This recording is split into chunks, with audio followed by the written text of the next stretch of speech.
Hi, I wanted to show you something really quick. I'm working on a another picture here for it's actually a picture from Floria Bunda book, and it is the April calendar, but and I'm making a video for it with the color charts and everything. But what I wanted to do for this video really quick is to show you a blending technique before I continue, because on my next video I'm not going to show exactly how I did this flower, but I wanted to show you on this video here a new blending technique about how to blend flowers using a pencil, an eraser. So I wanted to just make this video real quick. As I was doing this, I just thought about you guys and I thought, oh, you know what, I should show you how to do this. So this is what I'm going to do. I made a little copy of it here, and this is the color combo that I'm using for this particular flower. I'll tell you what it is. You don't need to, unless you want to pause it and write it down.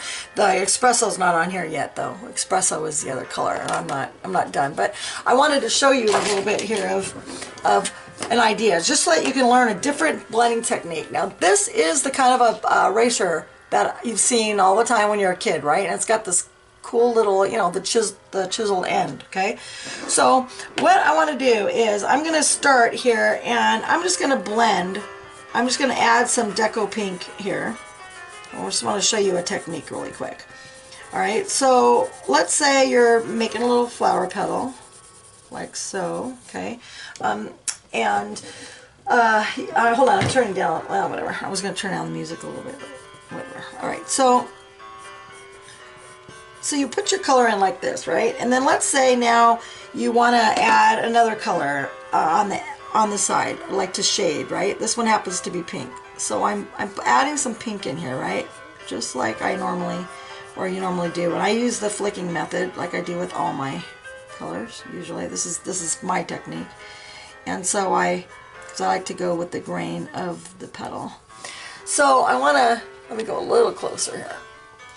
So let's say you're going like this, right? And you want to start blending some colors. I'm just throwing these in here really quick just to give you an idea here really quick about blending and shading and things like that.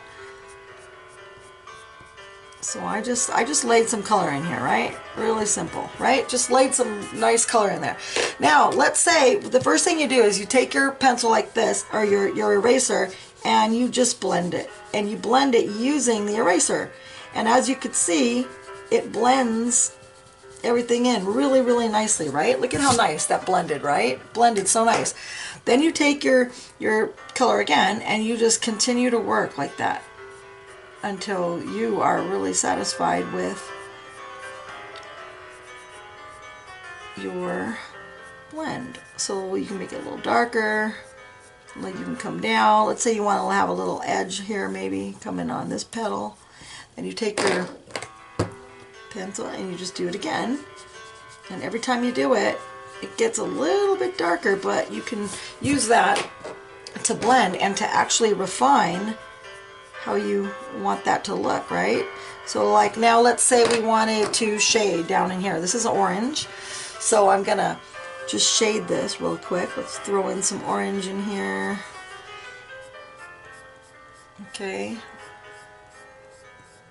Alright, so you throw in some orange, and let's put in some Deco Yellow. This is some Deco Yellow here. Okay, throw in some nice Deco Yellow in here, right? And then let's put some Espresso. No, let's do some Poppy Red.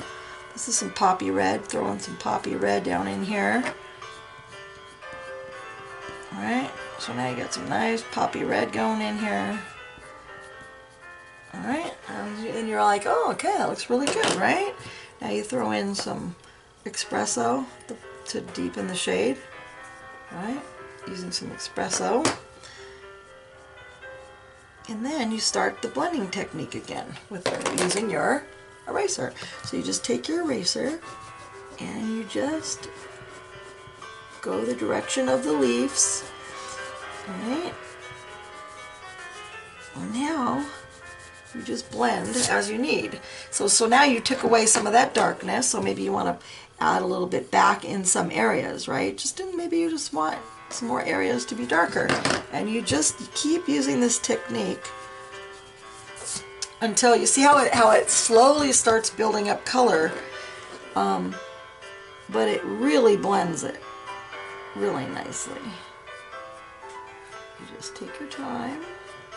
Maybe you want to add a little bit more of that poppy red in there over that to bring some of that back in, and then maybe some orange, and then bring that in and around. And then you're saying, oh well, that's a little too dark there, so what you do, you get your little eraser and you bring it back down again. And then once you're kind of happy with the part of how it's blending from like here to here, and you're happy with that, but you still want this to be dark, then you could just put in your shade, your final shade that you want, like this, and put your final shade in, but maybe not as dark. Maybe use it a little lighter because you don't want to use your eraser this time. You know what I mean? You want to keep that dark area dark, so then you don't erase it at that point. You know, you just keep that in there and you just keep working it like so. And then you want to come up here, and then anytime if you think if an area is just too dark, you take your handy dandy little eraser and you put in your thing. But then you want to put the darks back in, because remember, my method anyway of extreme coloring is to have the dramatic effect with the lights and the darks, because it really makes everything pop out as far as the, you know, the striking look that I like anyway. And if you follow me, then maybe you like it too. So you see how I did that? I just am blending in the colors, and then like let's say I went right here and I thought, oh, this is too dark, right? And you know, you can't really be afraid of it, because you just got to get used to working with the eraser. But if you went a little bit too dark, no big deal, right? All that does now, you could just, let's say I just want to erase the whole thing. No problem, right? No problem at all. You just use it, the eraser, and then you go back in where you want the color, and you just take your time and you blend it really nicely. And then you lift your hand and put a lot less pressure as you get down to where it's blended, and more heavy pressure up here at the top. And then just blend down with flicking it down, because when you flick it down, remember I was teaching you, when you flick it like this, right? I'm doing it ugly right here on purpose. So when you flick it, it leaves a little point, a pointed tip, right? See how that has a little pointed tip on it? And then you could just come back in. I did that on purpose because I wanted to show you how you don't have to be afraid, because you can always come back in. That's why I love this method. I love using this. I do it all the time. I haven't done it yet on a video, so that's why I wanted to show you how to do that, okay? So that was just a really quick little lesson for you, and I hope that you enjoyed that. I am going to finish this picture now, because that's going to be on my next video, so stay tuned for that next video, which is coming up, on how to do this entire picture right here, which is what I'm working on right now. And actually, let's see, how far have I gotten so far? This is how far I've gotten on it so far.